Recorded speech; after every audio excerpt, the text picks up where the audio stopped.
आज हम संत कवि कबीर दास जी की भाषा पर परिचर्चा करेंगे। मध्ययुगीन हिंदी निर्गुण काव्य धारा के प्रवर्तक संत कवि कबीर दास जी की भाषा में एक रूपता का अभाव है। उसमें राजस्थानी, पंजाबी, खड़ी बोली, पूर्वी हिंदी, ब्रज तथा फारसी आदि विविध भाषाओं के दर्शन होते हैं। इसीलिए आचार्य रामचंद्र शुक्ल जी ने कबीर की भाषा को सधुकड़ी भाषा कहा है। डॉक्टर श्याम सुंदर दास जी के अनुसार कबीर की भाषा का निर्णय करना टेढ़ी खीर है, क्योंकि वह खिचड़ी है। आचार्य हजारी प्रसाद द्विवेदी जी ने कबीर की भाषा पर टिप्पणी करते हुए लिखा है, भाषा पर कबीर का जबरदस्त अधिकार था। वे वाणी के डिक्टेटर थे। जिस बात को उन्होंने जिस रूप में प्रकट करना चाहा है, उसे उसी रूप में भाषा से कहलवा लिया है। बन गया है तो सीधे सीधे, नहीं तो दरेरा देकर।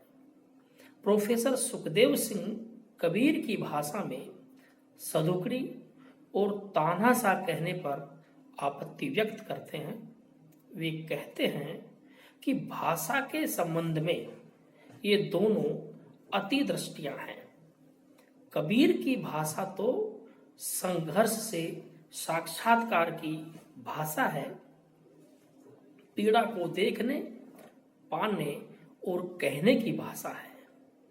अन्याय को उद्घाटित करने वाले किसी थाने के वे मुखबिर नहीं हैं। भरी सभा में अचानक श्रोताओं के बीच से खड़े हो जाने वाले मुखबिर हैं। संत कबीर ने उलटबाजियों का भी जमकर प्रयोग किया है।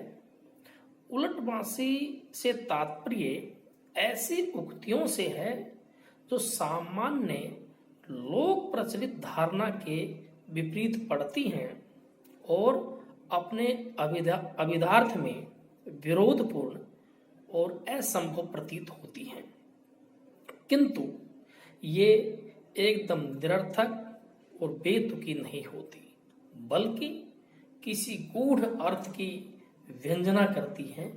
जैसे बरसै कंबल भीजै पानी, इसी प्रकार से नया बिच नदिया डूबती जाए।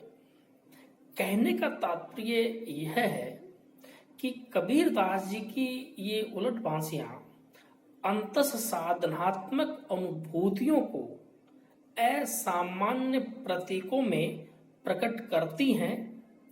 इन प्रतीकों का अर्थ खुलने पर ही उन उलटबाजियां समझ में आती है। इस प्रकार उलटबाजियों के रूप में उनकी भाषा भी अनघड़ और ध्रुव हो जाती है। वस्तुतः कबीर की भाषा उनके भावों की अनुगामिनी है। यही वजह है कि उनकी भाषा में विविध बोलियों का विचित्र मिश्रण सहज और प्रवाहमयी रूप में दिखाई देता है।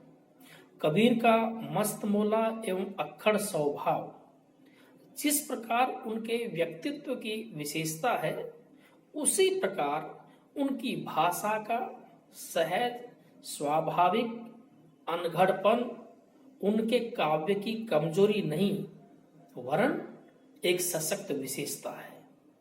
धन्यवाद।